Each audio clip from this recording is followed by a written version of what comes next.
রাসূলুল্লাহ সাল্লাল্লাহু আলাইহি ওয়াসাল্লাম বলেন, ইজা মারাতুম বিরিয়াজিল জান্নাহ ফারতাউ। ক্বালা ওয়া মা রিয়াজুল জান্নাহ? ক্বালা হিলাকুয যিকির। আল্লাহর রাসূল বলেন, হে আমার উম্মতেরা, তোমরা যখন দুনিয়ার মধ্যে বেহেশতের বাগানে যাও, সেখানে খুব বেশি করে বিচরণ করিও। সাহাবারা জিজ্ঞাসা করলেন, ইয়া রাসূলুল্লাহ, ইয়া হাবিবাল্লাহ, দুনিয়ার মধ্যে বেহেশতের বাগান কোথায়? আল্লাহ রাসূল বলেন, দুনিয়ার মধ্যে বেহেশতের বাগান হইল ওই সমস্ত জায়গা যেই জায়গায় কোরআনের আলোচনা হয়, যেই জায়গায় হাদিসের আলোচনা হয়, যেই জায়গায় দুরুদের আলোচনা হয়, এটাই হইল বেহেশতের বাগান। সুবহানাল্লাহ। রাসূলুল্লাহ সাল্লাল্লাহু আলাইহি সাল্লামের কথা অনুযায়ী আমরা এখন সবাই বেহেশতের বাগানের মানুষ, ঠিক কিনা? মুদ্দাতে ওমরে কে দার জান্নাত বুয়াত, কায়বা ওয়াদ যোগে দাখিল বুয়াত। একবার যদি কাউকে জান্নাতের ভিতরে ঢুকানো হয়, পুনরায় যদি সে জাহান্নামে যাওয়ার কোনো কাজ না করে, কশিন কালো তাকে আর সেখান থেকে বের করা হবে না। জান্নাতের বাগানের ভিতরে এসে ঢুকে গেছি। আমরা সবাই এখন জান্নাতের বাগানের মেহমান। আল্লাহ শেষ পর্যন্ত এখানে থাইকা দোয়া মোনাজাত করিয়া যদি বাড়ি ফিরতে পারি, যারা 3 দিন এখানে থাকবে তারাও যদি শেষ পর্যন্ত থাইকা দোয়া মোনাজাত করিয়া বাড়িতে ফিরতে পারে, আল্লাহ তারা জান্নাতের মেহমান হয়ে বাড়িতে যাইবে। আল্লাহ আল্লাহ পাক রব্বুল আলামিন ভালোবাসেন বিদায় কিন্তু এখন এই বিভিন্ন জায়গা থেকে, বিভিন্ন এলাকা থেকে এখানে নিয়ে এসে জুড়ে মিলে আমাদেরকে বসার তৌফিক দান করছেন। আলহামদুলিল্লাহ। এটা আল্লাহ পাক রব্বুল আলামিনের ভালোবাসার চূড়ান্ত প্রমাণ, ঠিক কিনা? ভালোবাসা পেতে যদি মনে করো আশা,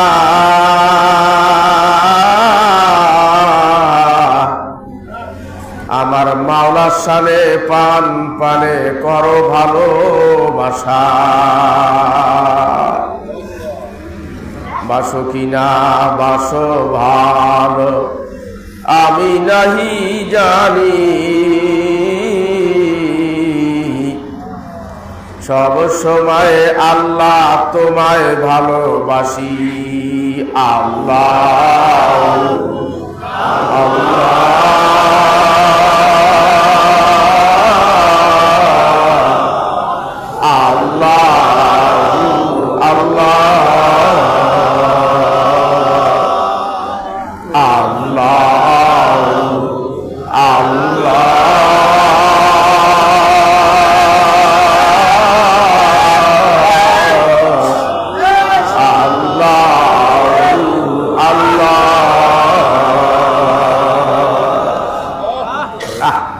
তোমারি মোহাব্বতে আল্লাহ ভরে দাও গো মোদের দিল, কুদরতি হাতে খুলে দিও মজলিসের সবার বন্ধ মনের খিল। আল্লাহ আল্লাহ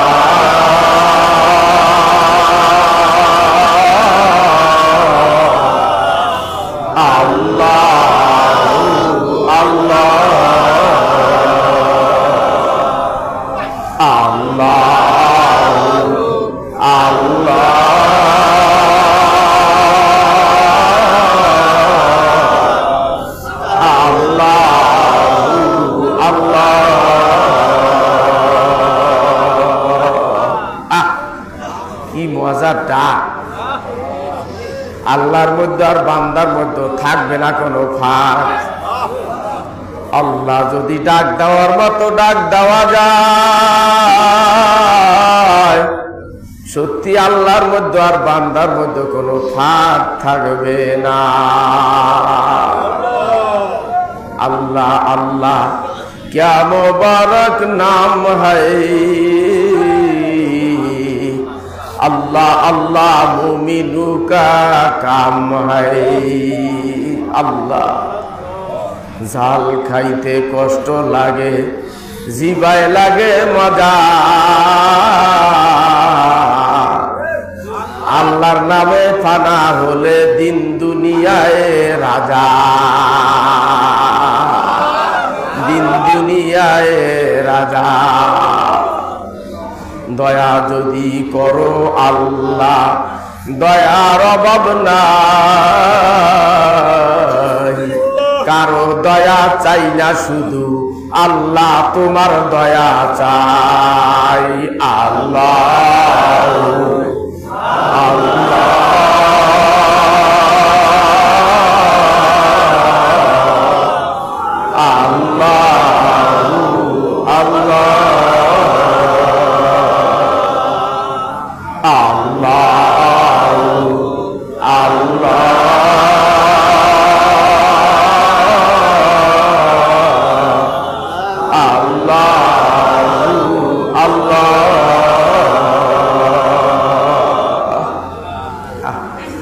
আমার শায়েখ আল্লামা রসুলপুরি রহমাতুল্লাহ ওই যে শুয়ে আছে, আল্লাহ উনি বলতেন কাঠ কাটতে কাটতে মানুষ কাঠুরিয়া হয়, হাল চষতে চষতে মানুষ সাইলা হয়, মাছ ধরতে ধরতে মানুষ জেলে হয়, লিখতে লিখতে মানুষ লিখক হয়।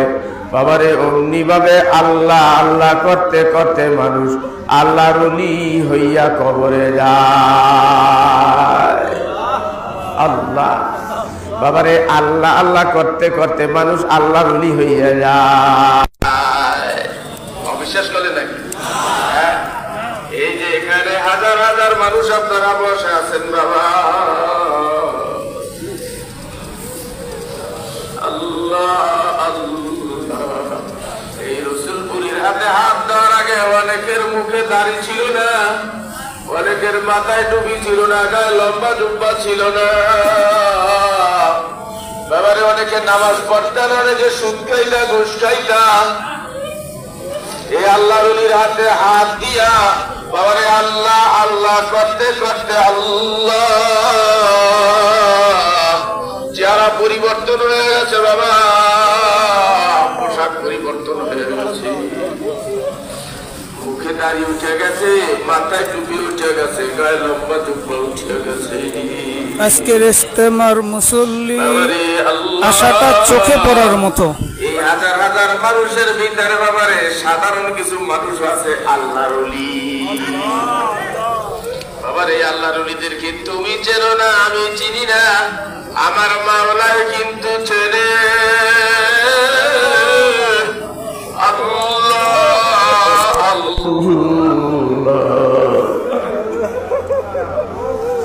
মানুষে তাদেরকে পছন্দ করে না। আরে অনেক গরিব মানুষ আছে বাবারে, মানুষ পছন্দ করে না, চেহারাও বেডঙ্গা, কিন্তু মাওলারে ডাকতে ডাকতে ডাকতে আল্লাহ ওইটা এমন হইয়া গেছে। আল্লাহ তার কলবটা এখন এমন হইয়া গেছে, আল্লাহ ওই যে সৌর চুল্লির মতো হয়ে গেছে।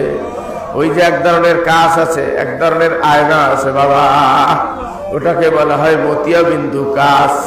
আল্লাহ বাবারে ওই আয়না যখন সূর্যমুখী করিয়া ধরা যায়, আল্লাহ তখন সূর্য থেকে বিদ্যুৎ পাস করে, ওই কাঁচের ভিতরে আগুন লাগিয়া যায়। বাবারে অমনি ভাবে এক ধরনের মানুষ আছে বাবা, সাধারণ মানুষ, আল্লাহ কিন্তু তাদের কলবটা আল্লাহ আরশমুখী হইয়া যায়। বিশেষ করে যারা তখন নামাজে দাঁড়াইয়া বলে ইয়্যাকা না'বুদু ওয়া ইয়্যাকা নাস্তাঈন, সঙ্গে সঙ্গে তাদের কলবটা আরশমুখী হইয়া যায়। অমনি আল্লাহর আরশ থেকে নূরের তাজাল্লি আসিয়া ওই বান্দার কলবের ভিতরে পড়ে, তার ভিতরে খোদাই আগুন লাগিয়া যায়। ওই বান্দার পাশে যারা দাঁড়ায়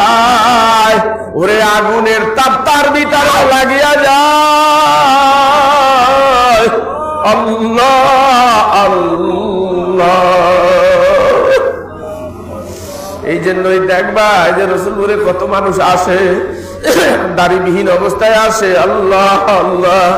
এই যে ময়দানে রসুলপুরের বড় মাহফিলে আসে, বাবারে আল্লাহ, কত দাড়ি ছাটা মানুষ, কত আল্লাহ মদ কর, জুয়া কর, গাঁজা কর, বাবারে কত বেনামাজি আসে। এই আরশ আলাদের সাথে যাদের কলবটা আরশমুখী হয়ে যায়, তাদের সাথে মিশাইয়া গুছাইয়া নামাজে দাঁড়ায়, আর 3 দিন পর্যন্ত এখানে নামাজে দাঁড়াইয়া আল্লাহ তাদের ভিতরে পরিবর্তন আসিয়া যায়। আল্লাহ আল্লাহ।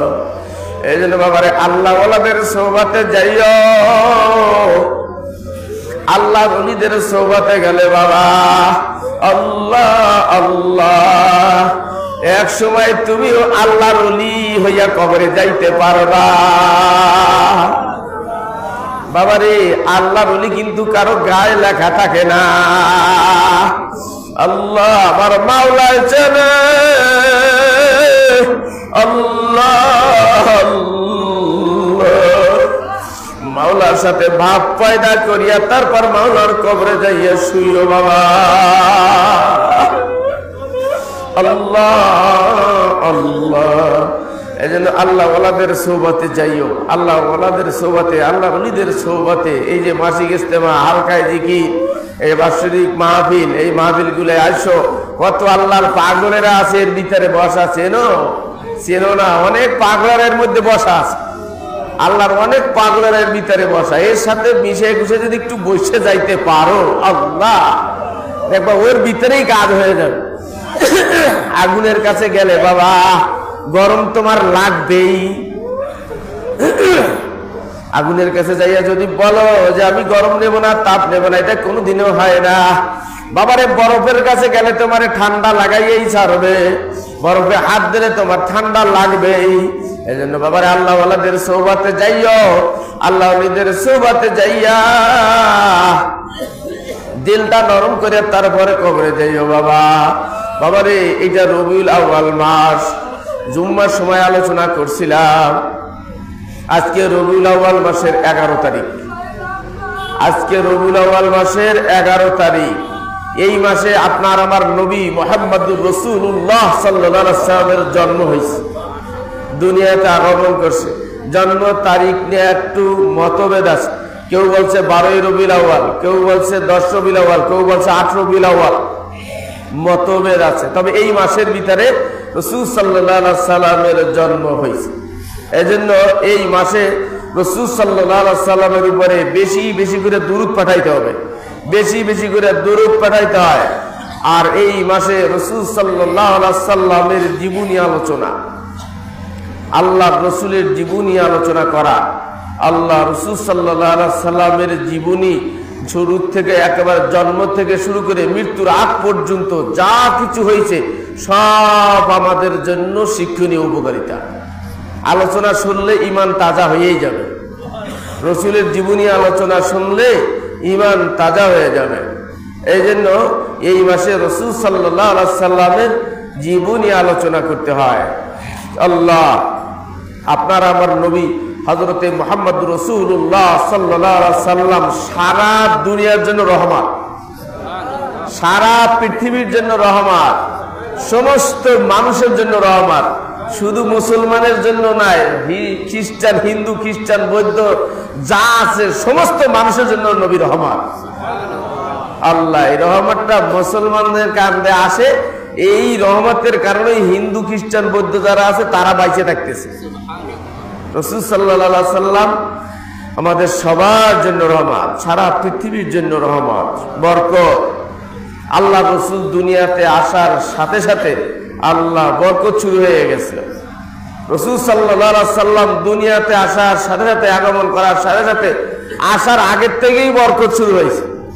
এরপর রাসূল সাল্লাল্লাহু আলাইহি ওয়াসাল্লামের জন্মের পরে আল্লাহ রাসূল যেখানে যায়, যেখানে হাত দেয়, যা করে সেইখানেই বরকত।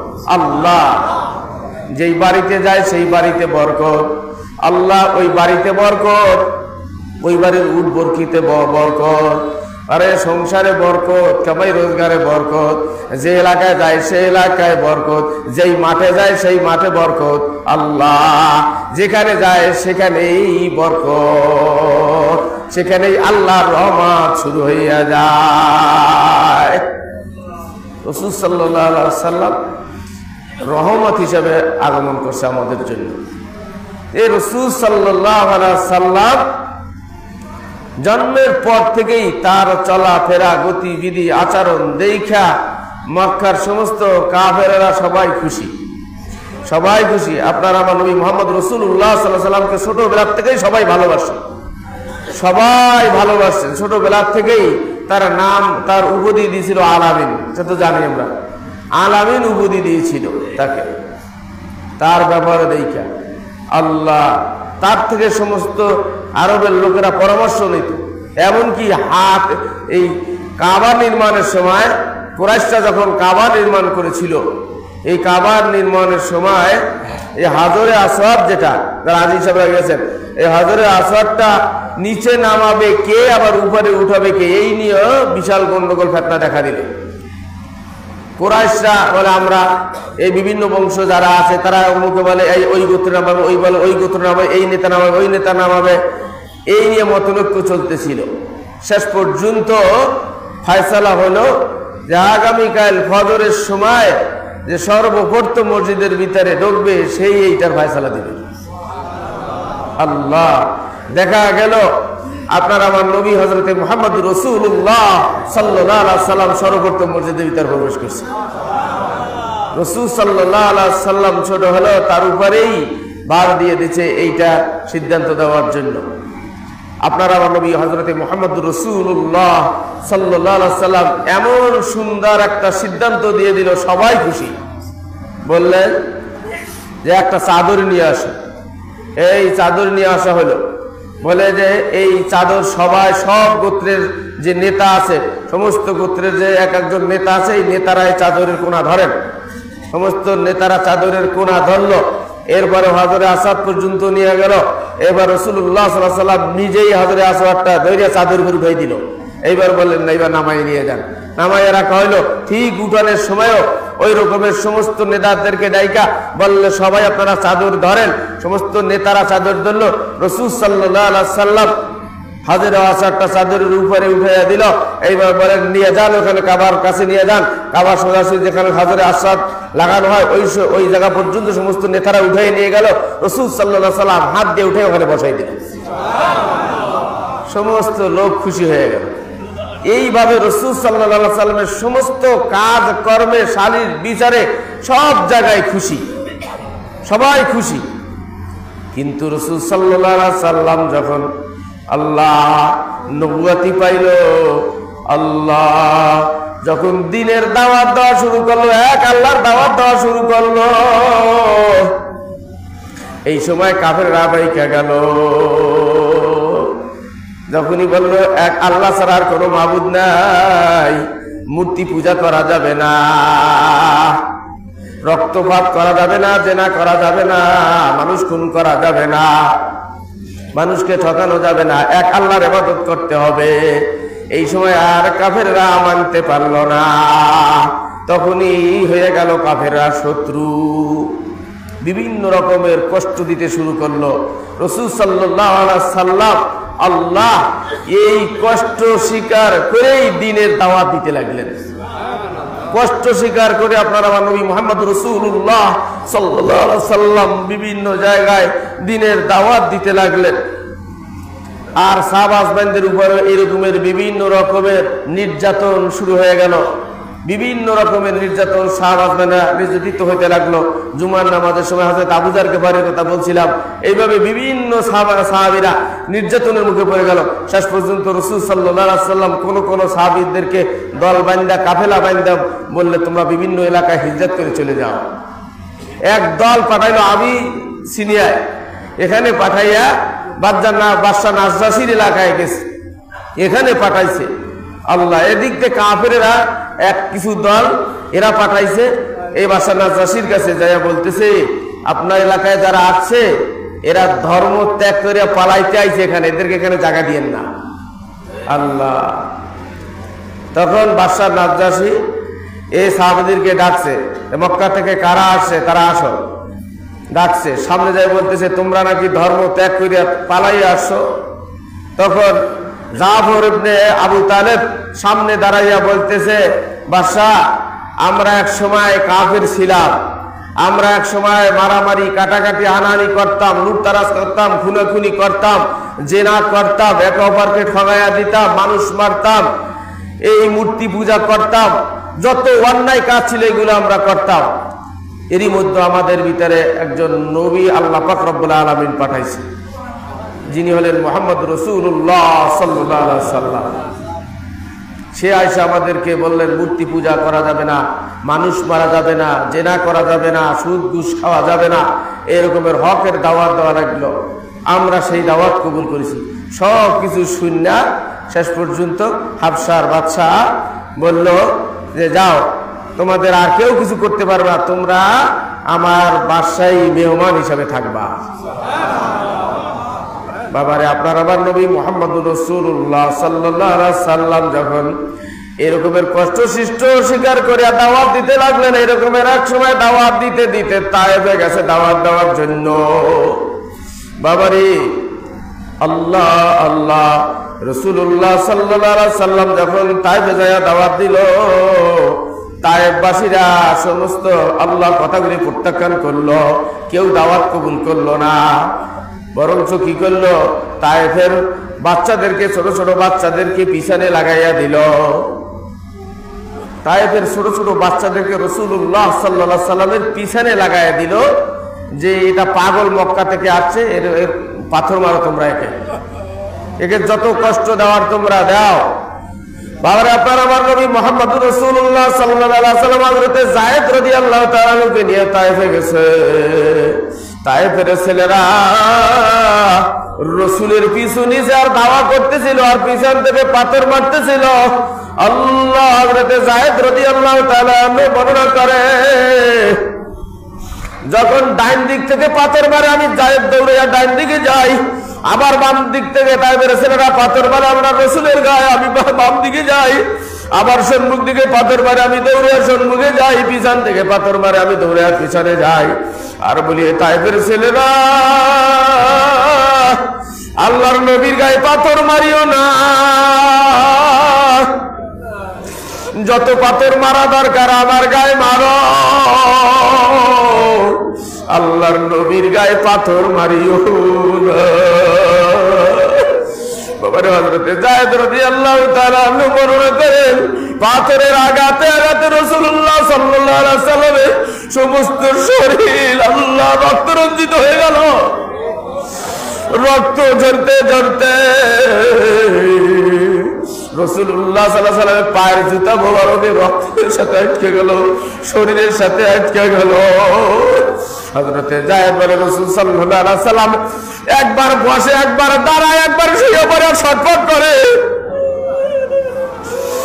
আল্লাহ আল্লাহ, পাথরের আঘাত সহ্য করতে না পারে আল্লাহ রাসূল একবার শুয়ে পড়ে, তায়েফের ছেলেরা ওই অবস্থায় পাথর মারে, আবার বসে পড়ে ওই অবস্থায় পাথর মারে, একবার দাঁড়ায় হাঁটা শুরু করে ওই অবস্থায় তায়েফের ছেলেরা পাথর মারে। আল্লাহ আল্লাহ, হযরতে যায়েদ রাদিয়াল্লাহু তাআলা বর্ণনা করে, আল্লাহর রাসূল বলেন, যায়েদ আমার বড় পানির পিপাসা লাগছে, আমি আর সহ্য করতে পারতেছি না, আমার একটু পানি পান করো। যায়েদ বলেন, মক্কায় তো তাইফে তো পানি কোথাও পাওয়া যায় না। আল্লাহর রাসূলকে এক পাহাড়ের পাদদেশে বসাইয়া আমি পানি খোঁজার জন্য গেলাম। তাইফের ছেলেরা দেখতে পায় নাই কোথায় গেছে, আমি পানি আনতে গেলাম। খুঁজতে খুঁজতে হালিমাতুস সাদিয়ার বাড়ি একটু অদূরে একটা কুয়া ছিল, এই কুয়াটা এখনো আছে বাবা, দেখবা, তাইফে যারা যাও তারা দেখবা। যায়েদ বলে, এই কুয়ার ভিতরে বালতি ফেলাইলাম, যখন পানি উঠে একবারে হাতের কাছে নিয়ে আসি, ওই সময় কুয়ার মালিক আইসা বলে, তোমার কুয়ায় বালতি ফেলিলা কার জন্য এই পানি নেবা? কয়, আল্লাহ নবী মুহাম্মদুর রাসূলুল্লাহ অসুস্থ হয়ে পড়ছে, তার জন্য এই পানি নেব। কয় যেই মোহাম্মদ নবী দাবি করেছে সেই মোহাম্মদ নাকি? বলে হ্যাঁ। বলে ওই নামে পানি দেওয়া যাবে না।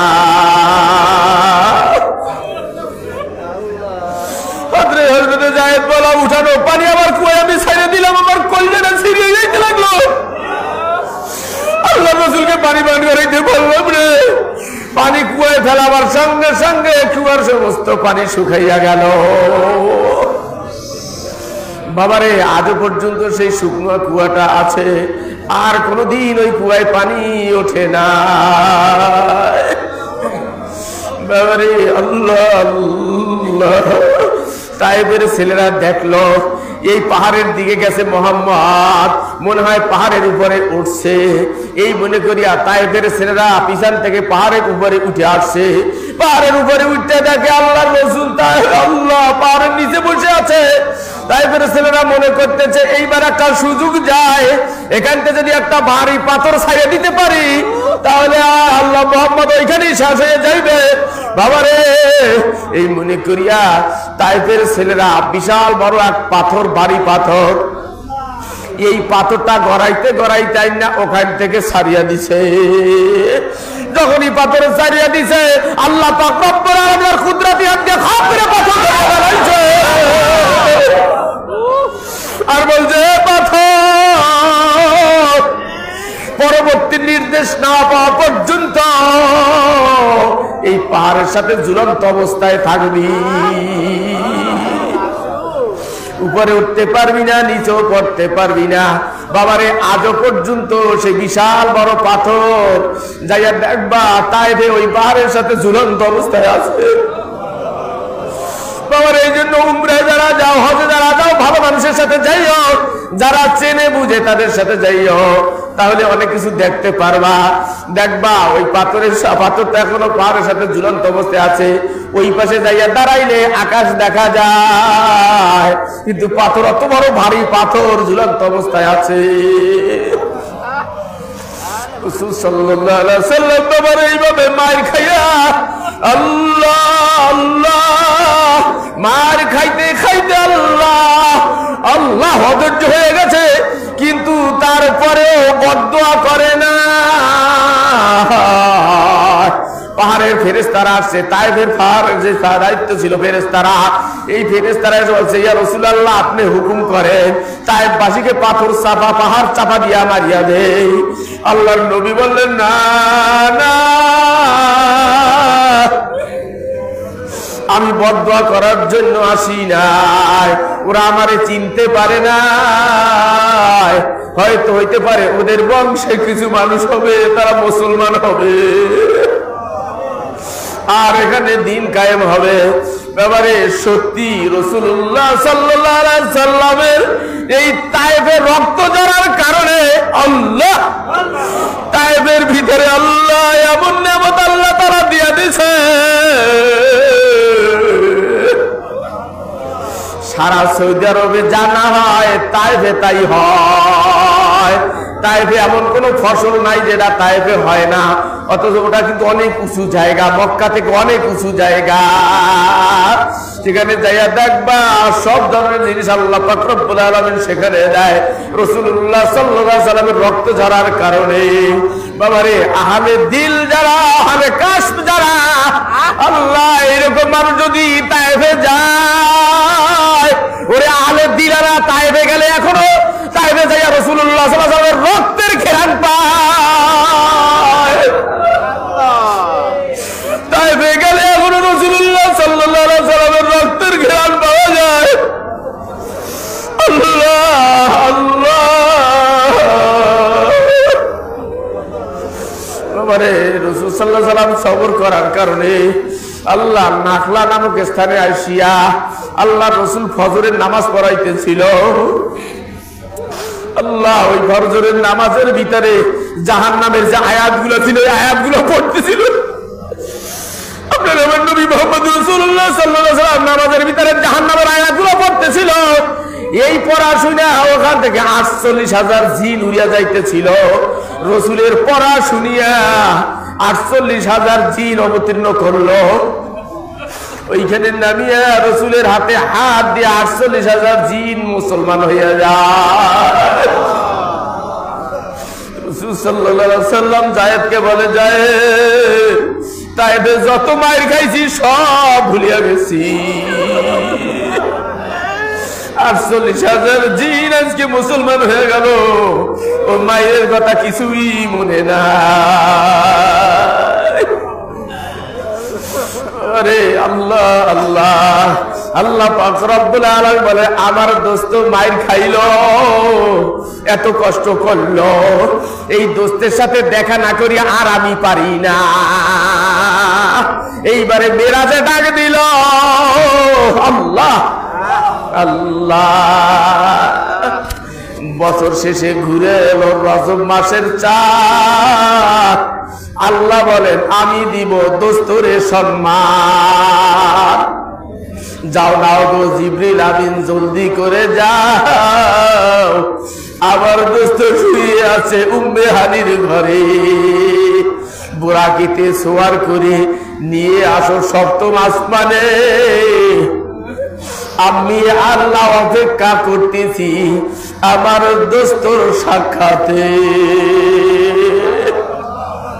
সবর করার কারণে আল্লাহ পাক রব্বুল আলামিন মিরাজ করিয়া ডাক দিয়া, আল্লাহ আল্লাহ, আপনার আমার নবীর সাথে সাক্ষাৎ করিল।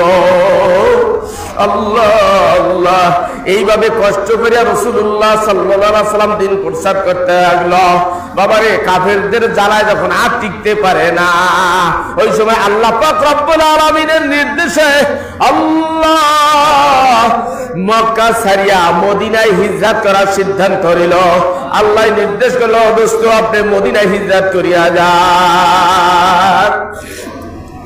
বাবারে, আল্লাহ আল্লাহ, রাসূলুল্লাহ সাল্লাল্লাহু আলাইহি ওয়াসাল্লাম যখন মদিনায় হিজরত করতেছেন, আল্লাহ হিজরত করার জন্য সিদ্ধান্ত নিল। মনে মনে চিন্তা করলো, মক্কা ছেড়ে তো মদিনায় চলে যাব, একটু কাবা ঘরের শেষবারকার মতো একটু নামাজ পড়িয়া যায়। কাবা ঘরের চাবি ছিল উসমান ইবনে তালহার কাছে। উসমান ইবনে তালহার কাছে যায় বলতেছে, ভাই আমি তোমাদের দেশ থেকে চলিয়া যাব, আর আসবো না, একটু কাবা ঘরের চাবিটা দাও, শেষবারকার মতো একটু আমি নামাজ পড়িয়া যাই। উসমান ইবনে তালহা বলতেছে, তোমার মতো মানুষকে কাবা ঘরের চাবি দেওয়া যাবে না, তুমি আমাদের মূর্তির নিন্দা করো, গিবত শিকায়ত করো, তোমার মতো মানুষকে চাবি দেওয়া যাবে না। বাবারে, কিতাব লাগে রাসূলুল্লাহ সাল্লাল্লাহু আলাইহি ওয়াসাল্লাম দুঃখে কষ্টে দুই চোখের পানি ছেড়ে দিয়া আল্লাহ আল্লাহ কানতে কানতে চলিয়া যায়। কাবায় নামাজ পড়তে না পারিয়া কানতে কানতে মক্কা থেকে মদিনার দিকে যায়। আল্লাহ পাক রব্বুল আলামিন জিবরাইলকে পাঠাইয়া দেয়, আমার দোস্তকে সান্ত্বনা দিয়াছ। জিবরাইল এসে বলে, ইয়া রাসূলুল্লাহ, আপনি আর কাঁদবেন না, অল্প কিছুদিনের মধ্যেই মক্কা বিজয় করিয়া এই চাবি আপনার হাতেই দেওয়া হবে। রাসূলুল্লাহ সাল্লাল্লাহু আলাইহি ওয়াসাল্লাম সান্ত্বনার বাণী পাইয়া বাবা কথা সঙ্গে মক্কা ছেড়ে মদিনায় চলে গেল। লম্বা ইতিহাস বাবা। আল্লাহ আল্লাহ, বেশি দিন লাগে না, মাত্র 10 বছর। এই 10 বছরের ভিতরে মক্কা বিজয় করিয়া রাসূলুল্লাহ সাল্লাল্লাহু আলাইহি ওয়াসাল্লাম সাহাবাদেরকে নিয়ে মক্কায় ঢুকিয়া ফেলাইলো। ফাতে মক্কা হয়ে গেল। আল্লাহর রাসূল আল্লাহ সরাসরি যাই একেবারে কাবা ঘরের পাশে বসছেন, সাহাবীরা চতুর্দিক থেকে বসছে। আল্লাহর রাসূল বলেন, আলী যাও সেই চাবিওয়ালাকে ডেকে নিয়ে আসো। চাবিওয়ালাকে ডাকতে গেল। ওসমান ইবনে তালহাকে হযরত আলী রাদিয়াল্লাহু তাআলা আনহু ডাকতে গেছে। আল্লাহ দয়া বলে, ভাই মক্কা বিজয় হয়ে গেছে, শুনছো নাকি? কয়, হ্যাঁ শুনছি। কয়, মুহাম্মদুর রাসূলুল্লাহ সাল্লাল্লাহু আলাইহি ওয়াসাল্লাম চাবি নিয়ে কাবার চাবি নিয়ে তোমারে ডাকতে আছে। ওসমান ইবনে তালহা চাবিটা বের করে আলীর হাতে দিয়ে বলতেছে, আমি যাইতে পারবো না, আমার ভয় লাগে। হযরত আলী রাদিয়াল্লাহু তাআলা আনহু শুধু চাবি নিয়ে আসছে। রাসূলুল্লাহ সাল্লাল্লাহু আলাইহি ওয়াসাল্লাম চাবি রেখে বলেন, না, চাবিওয়ালাকেও নিয়ে আসো। হযরত আলী রাদিয়াল্লাহু তাআলা আনহু আবার যায় বলছে তোমাকেই যাইতে হবে। কিতাব লেখে উসমান ইবনে তালহা চাবি হাতে নিয়া রাসূলুল্লাহ সাল্লাল্লাহু আলাইহি সাল্লামের সামনে এসে দাঁড়ায় থরথর করে কাঁপতেছিল আর বলতেছিল আজ থেকে 10 বছর আগে যেই দুর্ব্যবহারটা আপনার সাথে করেছি সব আমার মনে আছে। আজকে আপনার কাছে আমি নবীর ব্যবহার চাই। আল্লাহ রাসূল বলেন উসমান ইবনে তালহা প্রতিশোধ নেওয়ার জন্য তোমারে ডাইকে আনি নাই, তোমাকে ডাইকে আনছি এই চাবিটা আমি আবার তোমার হাতেই তুলিয়া দিব, এই জন্য আমি তোমারে ডাইকে আনছি। এই যে নাও এই চাবি আমি তোমার হাতেই তুলিয়া দিলাম, এখন থেকে চাবি তোমার হাতেই থাকবে, এই কিয়ামত পর্যন্ত তোমার বংশধরের হাতেই এই চাবি থাকবে। রাসূলুল্লাহ সাল্লাল্লাহু আলাইহি সাল্লামের এই ব্যবহার দেখা কিতাব লেখে উসমান ইবনে তালহা ওইখানে দাঁড়াইয়াই আশহাদু আল্লা ইলাহা ইল্লাল্লাহ মুহাম্মাদুর রাসূলুল্লাহ বলিয়া মুসলমান হইয়া যায়। বাবারে রাসূলের চরিত্র দেখা আল্লাহ আল্লাহ আল্লাহ, সাহাবাজমানদের চরিত্র দেখা ব্যবহার দেখা দলে দলে মানুষ মুসলমান হইছে। বাবারে আমি বলি ও রসুলপুরের সালেকেরা, তোমাদের ব্যবহার দেখা তোমাদের আচরণ দেখিয়া তোমাদের চরিত্র দেখা যেন দলে দলে মানুষ রসুলপুরে আসে। মানুষের সাথে ভালো ব্যবহার করিও।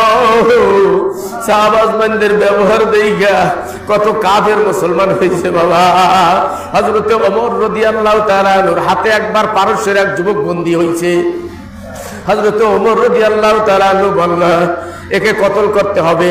এও আল্লাহ বিশৃঙ্খলা সৃষ্টি করেছে, আল্লাহ আল্লাহ এই উগ্র একে কতল করতে হবে। এই যুবককে বলছে যুবক তুমি কতল হওয়ার জন্য রেডি হয়ে যাও। ভাই আমি রেডি আছি, তবে আমার একটু কথা, আমাকে কতল করাবার আগে আমাকে একটু পানি পান করান। হযরত ওমর রাদিয়াল্লাহু তাআলা পানি নিয়ে দিছে, নাও পানি পান করো। আল্লাহ আল্লাহ, তখন এই যুবক বলতেছে না পানি পান করব না, কারণ এই পানি পান করা অবস্থায় কিনা আপনি আমাকে মারিয়া ফেলান, পানি খাবো না, এই বলে পানি মাটিতে ফেলাইয়া দিছে। আল্লাহ হযরত ওমর রাদিয়াল্লাহু তাআলা বলে পানি ফেলাইলা কেন? কয় না পানি পান করে কি লাভ হবে, তার আগে যদি আপনি মারিয়া ফেলান। বাবারে আল্লাহ আল্লাহ, পানি ফেলাবার আগেই কথাগুলি আল্লাহ আল্লাহ বলতেছে, পানি পান করাবার আগেই যদি আপনি মারিয়া ফেলান। ওমর রাদিয়াল্লাহু তাআলা বলতেছে না, আপনি পানি পান না করা পর্যন্ত তোমাকে মারবো না। এইটা বলার সঙ্গে সঙ্গে যুবক পানি ফেলাইয়া দিছে, বালিতে পানি চুইসা নিয়ে গেছে। আল্লাহ আল্লাহ, বালিতে যখন পানি চুষা নিয়ে গেছে, এইবারে যুবকে বলতেছে আপনি একটু আগে ওয়াদা করছেন এই পানি পান না করা পর্যন্ত আমাকে মারবেন না, তাহলে এই পানি উঠাইয়া দেন, পানি পান করব তারপরে আমাকে মারবেন, তাছাড়া আমাকে মারতে পারবেন না। ওমর রাদিয়াল্লাহু তাআলা যুবকের কাছে ধরা খায়া গেছে, বলতেছে যাও আমি তোমারে মাফ করিয়া দিলাম, আযাব করিয়া দিলাম। বাবারে কেতাব লেখে এই যুবক ঘর থেকে বের হয়ে চলে যায়, কিছু দূর যাওয়ার পরে আবার ফিরে আসছে, আয়েশা ওমর রাদিয়াল্লাহু তাআলার সামনে দাঁড়াইয়া বলতেছে আশহাদু আল্লা ইলাহা ইল্লাল্লাহ মুহাম্মাদুর রাসূলুল্লাহ। ওমর বলে এত বাহানা করলা, আগে এত বললাম কিন্তু মুসলমান হইলা না, এখন আবার ফিরে যাই আবার আইসা মুসলমান হইলার কারণটা কি? এতক্ষণ আপনি তলোয়ারের ধার দেখাইছিলেন এই জন্য মুসলমান হই নাই, পানি ফেলাইয়া দিয়ে আপনার চরিত্রের ধার দেখা মুসলমান হইয়া গেছি। বাবারে এই জন্য আল্লাহ রাসূলুল্লাহ সাল্লাল্লাহু আলাইহি ওয়াসাল্লামের জিন্দেগি, সাহাবাদের জিন্দেগি তালাশ করলে বাবারে ঈমান বাড়িয়া যায়। আল্লাহ আল্লাহ, সেই রাসূলুল্লাহ সাল্লাল্লাহু আলাইহি ওয়াসাল্লাম দ্বীন কায়েম করিয়া গেছে। আল্লাহ উহুদের ময়দানে দান শহীদ করেছে, তার দাঁত ভাঙছে দিন প্রকাশ প্রচার করতে যাইয়া। বাবারে সেই দিন আমাদের সম্মুখে যেন ভুলুণ্ঠিত হতে না পারে, এই জন্য সবসময় আমাদেরকে অ্যালার্ট থাকা লাগবে বাবা। আর লম্বা চড়া কথা নাই, মাথা নিচু করে দাও, রহমতের কাঙ্গাল মনে করে বসো, আসামি মনে করে বসো, গুনাহগার মনে করিয়া বসো। বাবারে তোমার গুনার খবর তুমি জানো, আমার গুনার খবর আমি জানি। কোন দিন গোপনে গোপনে গুনাহ করছ দুনিয়ার কোন মানুষ জানে না, আমার মাওলার কাছে কিন্তু গোপন নাই। বাবারে আল্লাহ আল্লাহ, বুড়া জুয়ান যুবক সবাই মাথাটা নিচু করিয়া দাও বাবা। এ যুবকেরা, এ বুড়ারা, ও পর্দারা, রে মা বোনেরা, গোপনে গোপনে কত গুনাহ করছো দুনিয়ার কোন মানুষ জানে না। ঘরের দরজা জানলা বন্ধ করে দিয়ে গুনাহ করছো, কেউ জানে না, আজ পর্যন্ত কেউ জানে না। আমার মাওলার কাছে কিন্তু গোপন নাই। বাবার এই গোপন গুনাহ লইয়া যদি মারা যাও, জাহান্নাম ছাড়া উপায় থাকবে না। আল্লাহ আল্লাহ, কল্পনায় কল্পনায় মাওলার কুদরতি পাও জড়াইয়া ধরো বাবা, মাথা নিচু করে দিয়া চক্ষু বন্ধ করিয়া, কল্পনায় কল্পনায় চক্ষু বন্ধ করো, চক্ষু বন্ধ করো বাবারে, চক্ষু বন্ধ করিয়া কল্পনায় কল্পনায় মাওলার কুদরতি পাও জড়াইয়া ধরো। আমার সাথে সাথে গুনগুন রবে বলো, আল্লাহ আমি আর নাফরমানি করব না, আমায় ক্ষমা করো আল্লাহ, আমি জাহান্নামের আসামি। বাবারে তুমি আসামি কিনা তোমার মনের কাছে জিজ্ঞাসা করিয়া দেখো, আমি আসামি কিনা আমার মনের কাছে জিজ্ঞাসা করলে বলে দিবে বাবা। আল্লাহ আল্লাহ, নিজেকে আসামি মনে করিয়া দুই চোখের পানি ছাড়িয়া দাও। আল্লাহ আল্লাহ, কান্না যদি নাও আসে কান্নার ভান ধরিয়া বসো। আমার শায়েখ আল্লামা রসুলপুরি রহমাতুল্লাহ আলাইহি ওই যে শুয়ে রইছে, আল্লাহ আল্লাহ বারবার বলছেন, কান্না যদি না আসে কান্নার ভান ধরিয়া বসো। আমার শায়েখ আল্লামা রসুলপুরি বলতেন, পোড়া কপাল জোড়া লাগে না, পাপির চোখে পানি আসবে না।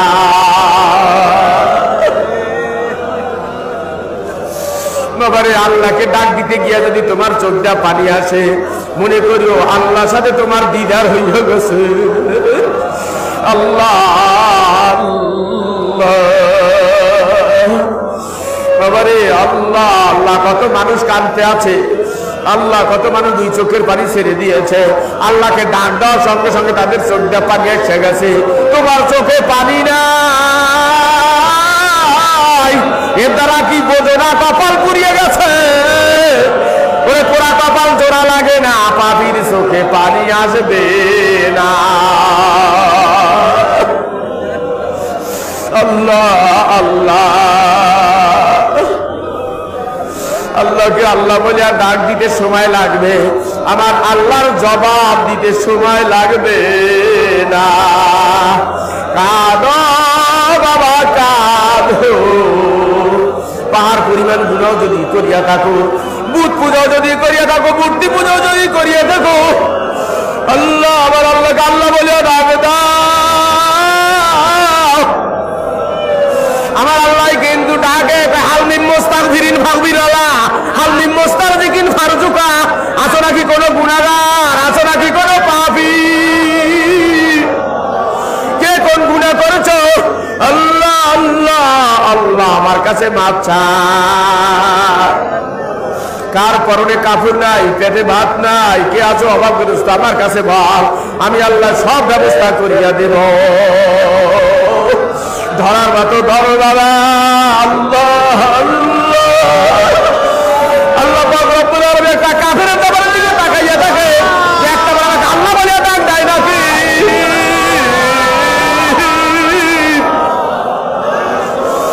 তোমার আমার জবানের দিকে তাকাইয়া রয়েছে।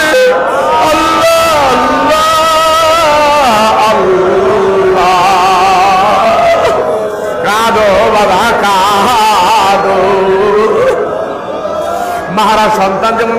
স্বামীরা স্ত্রী যেরকমের কাঁদে ওই রকমের কাঁদো বাবা কাঁদো। গুনাহ করিয়া করিয়া চোখের পানি শুকায়া ফেলছে, এই জন্য বাবারে চোখে পানি না। আল্লাহ আল্লাহ, মোবাইলের ভিতরে নেকের ছবি দেখা দেখা চোখের পানি শুকাইয়া ফেলছো বাবা, এই জন্য এখন চোখে পানি আসতেছে না। আল্লাহ সুদ খাইয়া ঘুষ খাইয়া আল্লাহ মিথ্যা কথা বলিয়া নামাজ না করিয়া বলিয়া দিলটা শক্ত করিয়া ফেলাইছো, এই জন্য এখন চোখে পানি নাই। ওরে কান্না যদি না আসে, ওরে যারা কাঁদতেছে কান্না আমাদের সিনার সাথে সিনা লাগাও, দেখবা তোমার ভিতরে আল্লাহ নূর চলে উঠবে।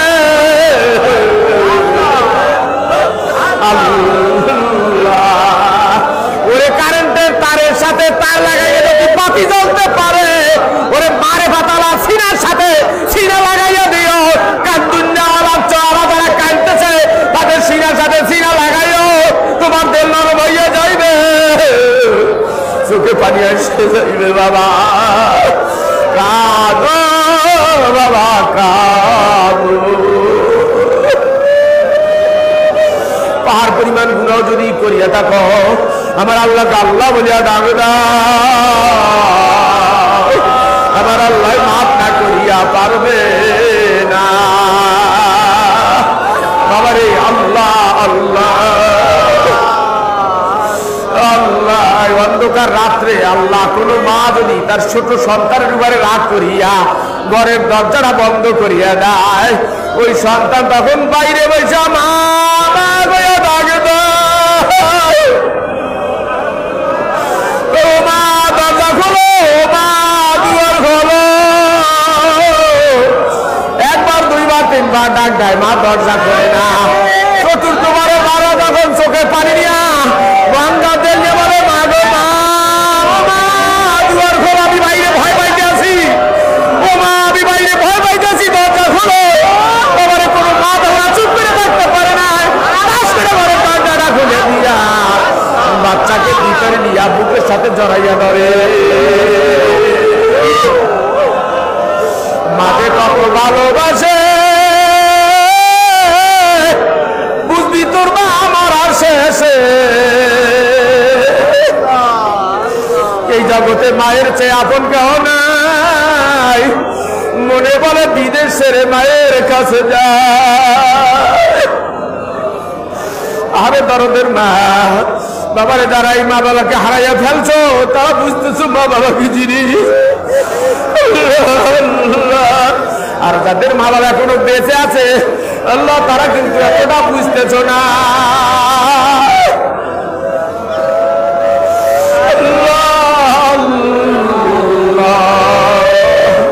বাবারে মা সন্তানকে যে কতটা ভালোবাসে এটা বুঝানো যাবে না বাবারে। যার ছেলে সন্তান নাই তারে তো বুঝানি যায় না, তারে বুঝানি যায় না। সন্তানের জন্য যে কি মায়া,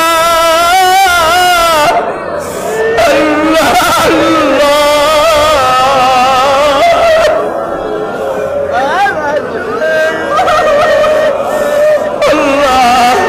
আমার মায়ের কথা ফেরাই আমার মনে পড়িয়া যায়। আমি যখন এই রসুলপুর মাদ্রাসায় পড়াশোনা করতাম, ওই সময় মায়ের কাছে চিঠি লিখছিলাম, মা আমি অমুক তারিখে বাড়িতে আসবো। ওই সময় ছিল আষাঢ় মাস, ওই আষাঢ় মাসে আমি রসুলপুর থেকে মাদ্রাসা ছুটি হলো বাড়ির দিকে রওনা দিলাম। বাড়ি যাইতে যাইতে আমার রাত হয়ে গেছিল। তুষ্টালি বাজার থেকে বাড়িতে হাঁটিয়া যাইতে হয়, কাদা পিছিল রাস্তা, কাঁচা রাস্তা, মাটির রাস্তা, কাদা। পিটপিট করে আকাশ থেকে বৃষ্টি পড়তেছে। এই বৃষ্টির ভিতরে আমি আস্তে আস্তে বাড়ির দিকে, রাত্রে অন্ধকারের ভিতরে বাড়ির দিকে আগাই। বাড়ির কাছে কাছে যাইয়া দেখি আমাদের বাড়ির ভিতরে ঢুকতে একটা বাগান আছে। এই বাগানের ভিতরে একটা পিটপিট করে আলো জ্বলতে আছে। আমি প্রথমে ভয় পাইছিলাম, মনে করছি কোনো জিন ভূত নাকি, কিন্তু কাছাকাছি যাইয়া দেখি আমার দরদের মা একটা ল্যাম্প দাঁড়াইয়া দাঁড়াইয়া রয়েছে। আমি মাকে জড়িয়ে ধরে বললাম, মা তুমি এই অন্ধকারের ভিতরে একা একা বৃষ্টি পড়তেছে, এর ভিতরে ল্যাম্প ধরে দাঁড়াইয়া রয়েছো কেন? ভাই তুমি চিঠি চিঠিতে লেখছিল আজকে বাড়িতে আসবা, এই বাগানের থেকে বাড়ির ভিতরে ঢুকতে ভয় পাও নাকি, এই জন্য আমি লাভপদে দাঁড়িয়ে রয়েছি। আরে দারুণের মা, এ যুবকের আজকে অনেক যুবকের আসো, এ যুবকেরা তোমাদের হাতে পায়ে ধরিয়ে বলি, এই দরদের মা বাবাকে যারা কষ্ট দিছ, যাদের মা বাবা বেঁচে আছে বাড়িতে যাইয়া দুই পথ জড়াইয়া ধরিয়া দুধের দাবি ভিক্ষা চাইয়া লইও বাবা। আর যাদের মা বাবা কবরে চলে গেছে শেষ মোনাজাতে তাদের জন্য একটু দোয়া করিয়া যাইও বাবা। বাবারে এই মায়ের চাইতে কোটি কোটি গুণ বেশি মহব্বত করে আমার আল্লাহ। এই আল্লাহকে যদি আল্লাহ বলে ডাক দেওয়া যায়, আমার আল্লাহ মাফ না করিয়া পারবে না।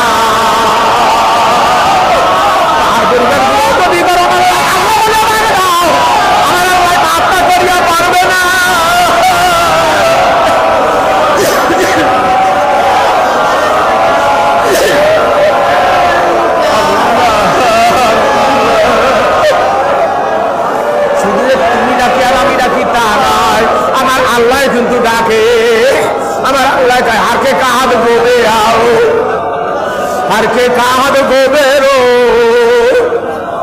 দারোগিরো হাজিবু দরবাদরি দরগানি।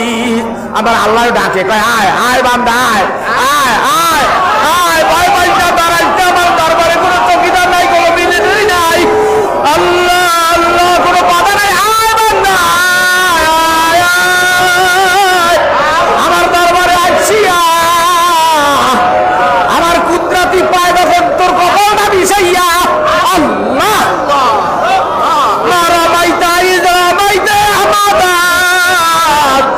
রমিয়ে রমিয়ে দাস্তে খোদা, আমার কুদরতি পায় যখন আল্লাহ কপালটা মিশাইয়া সুবহানাল্লাহ রব্বিল আলা বলে ডাক দিবি, তখন তোর মধ্যে আর আমার মধ্যে কোনো পর্দা থাকবে না বান্দা।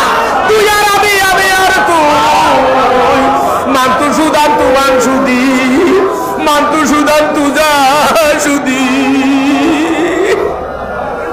ডাক দাও আল্লাহকে আল্লাহ বলে ডাক দাও, গুনগুন করে আমার সাথে বলো আল্লাহ আমি আর নাফরমানি করবে না, আমায় ক্ষমা করো আল্লাহ, আমি কবরপুরের যাত্রী। বাবারে যারা কবরপুরের যাত্রী তারা দুই চোখের পানি ছাড়িয়ে দাও, আর যাদের কবরে যাওয়া লাগবে না তাদের কান্নার কোনো দরকার নাই, বাবারে তোমরা চলেও যাইতে পারো। আর যদি কবরে যাওয়া লাগে তাহলে দুই চোখের পানি ছাড়িয়ে দাও। বাবা দান ছিল যাত্রী চলে গেছে, দাদান ছিল যাত্রী চলে গেছে, এইবার তোমার আমার যাওয়ার পালা। তুমি কি বেমান হইয়া যাবা না আসামি হইয়া যাবা? বুঝিয়া শুনিয়া তারপর মাওলার কবরে যাইয়া শুইয়া বাবা যে ওই যে অন্ধকার কবর সাথী নাই বাতি না, কেমন জানি হবে বুঝে শুনিয়ে তারপর ওই অন্ধকার কবরে যাইয়া শুইয়া আল্লাহ কবরের ভিতরে নিয়ে না পয়টা সাথে কামড়াইবে, আল্লাহ আল্লাহ জাহান্নামীদের কবরের ভিতরে ঢাউ ঢাউ করে আগুন জ্বলতে থাকবে। আল কবর রাউযাতুম মিন রিয়াজিল জান্নাহ ওয়া হুফরাতুম মিন হুফারিন নার, কারো কবর হবে জান্নাতের বাগান আর কারো কবর হবে জাহান্নামের গর্ত। কবরে বুঝিয়ে শুনিয়ে তারপরে যাইও,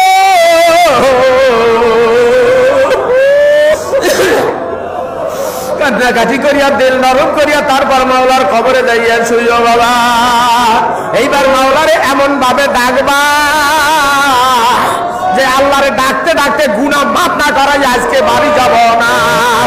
এইভাবে আল্লাহ আল্লাহ মাথাটা নিচু করে দিয়া চক্ষু বন্ধ করিয়া আমার মাওলারে ডাকা শুরু করবা বাবা। সুবহানাল্লাহ আলহামদুলিল্লাহ আল্লাহু আকবার জিকির করবা আর খেয়াল করবা আল্লাহ পাক রব্বুল আলামিন তার কুদরতি চক্ষু দিয়া কুদরতি ভাবে আমার নাক এবং কপালের মাঝখানে তাকাইয়া রইছে।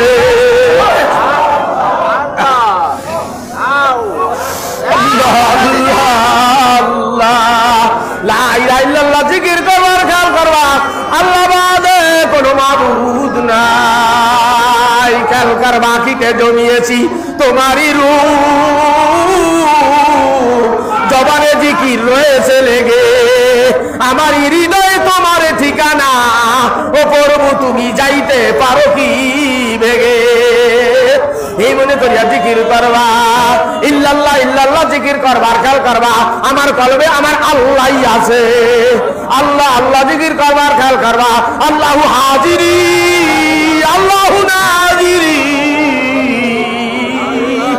আল্লাহ আল্লাহ খেয়াল করো আল্লাহ পাক রব্বুল আলামিন তার কুদরতি চক্ষু দিয়া কুদরতি ভাবে আমার নাক এবং কপালের মাঝখানে তাকাইয়া রয়েছে সুবহানাল্লাহ সুবহানাল্লাহ সুবহানাল্লাহ।